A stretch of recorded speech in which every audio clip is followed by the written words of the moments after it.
Ayan, what's up dribblers at mga shooters, kamusta? Kamusta po kayo? China gigil ng bumawi sa ating Gilas Pilipinas. Game plan ni Coach Tim Cone, pinagpuyatan. Kasaysayan iuukit itatala ng dalawang coaches. Justin Brownlee, markado na nga ba sa China? Yan po yung ating pag-uusapan at tatalakayin sa video ito, pero bago yan, kung kayo po'y napadaan lang at nagugustuhan ng ating video, ako po'y maglalambing, pahingi po ng isang like, share, comment down below. And don't forget to subscribe and hit that notification bell button para lagi po kayong updated sa ating mga Gilas Pilipinas video. Mga ka-shooters, ano nga po ba? Unahin na nga natin itong game plan ni Coach Tim Cone sa pakikipaglaban niya sa semifinals dito sa kupunan ng China.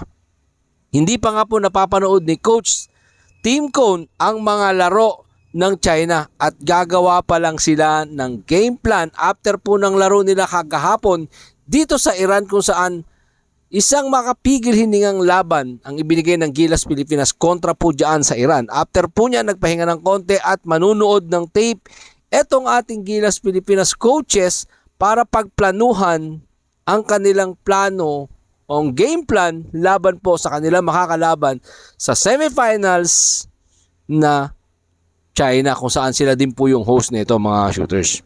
'Di ba? Gagawa tayo ng game plan, no, na walang tulugan. Sanay naman kami na walang tulugan. Ayon po 'yan kay Coach Tim Cone. Kasi lahat ng laban namin dito mahirap, kaya kailangan mong pag-aralan. Ayon po 'yan kay Coach Tim Cone. So gagawa sila ng tamang game plan para ilatag po sa magiging laban nila dito sa kupunan ng China. 'Di ba? Kasi baka mahirapan sila, baka gulantangin din sila nitong China mga shots, katulad nung ginawa kay Justin Brownlee kalaban po nitong Iran. 'Di ba? Ginulantang sila nito mga shots, nagkaroon sila ng itong Iran. Biglang naglabas ng box 1 ng pagdating ng fourth quarter. Kung maalala po natin, si Justin Brownlee ay hindi nakapag-score sa loob ng 9 na minuto dahil ginawan po nila ng box 1. Ito naman mga ka-shooters, ito yung 2022 Busan Asian Game, kung saan si Coach Jong with Chico po yung coach dito, no? Kasama niya ngayon si Coach Tim Cone. So sila yung pwedeng gumawa ng kasaysayan ni Coach Tim Cone. Ito naman yung 1998 Centennial Team na kung saan si Coach Tim Cone ang head coach. Nung sa Busan mga shooters, si Coach Jong with Chico. So ngayon, magkasama po sila na pwedeng gumawa ng kasaysayan dito sa Asian Game. So 21 years na nga mga ka-shooters, to be exact, na hindi po nakakapasok sa semifinals itong ating Gilas Pilipinas. At ngayon, magkasama itong si Coach Tim Cone, Coach Jong with Chico at Justin Brownlee na uukit ng kasaysayan dito sa Asian Game. Di ba? Noong 1998, 2002, magkahiwalay po sila. Hindi po sila magkasangga po dyan. Ngayon magkasangga po sila. Pinagsamang swerte ang ating nakikita dito sa dalawang ito mga shooting. Hopefully makapag-deliver yan yung ating coaches. 'Di ba? Kasama ni Justin Brownlee at ni Angelo Kwame, Coach Tim Cone, at kasama si Assistant Coach Jong with Chico dito sa Asian Game mga shooters. At yun yung hinahangad at ipinagdarasal ng ating mga Gilas fans para po maiuwi natin yung inaasam po nating gold medal. Pero bago yan, syempre, kailangan natin lagpasan ang hamon ng China sa semifinals dito po sa Asian Game, kung saan gigil ng bumawi ito matapos natin silang talunin sa nakaraang World Cup at tambakan dito sa ating sariling bansa. At ngayon, ito namang Asian Game ay nandoon naman sa kanilang bansa mga shooters. Pero mga shooters patas ang tawagan nung naging laban natin kontra po doon sa World Cup, doon sa kanilang laban. Patas yun. And hopefully, mamaya, sa laban naman po natin sa kanila, dito sa China, sa semifinals, maging patas din ng labanan at hindi malutong Macau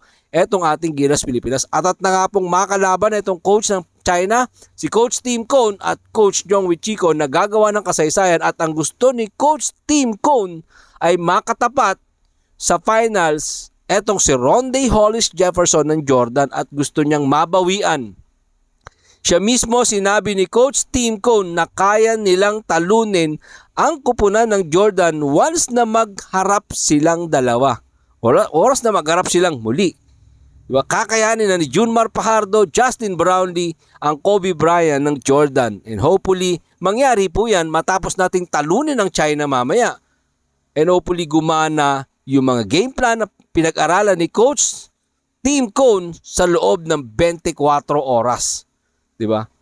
So kakayanin po nila, si Coach Tim Cone na rin po may sabi, kakayanin nilang talunin ang Jordan sa susunod na paghaharap nila.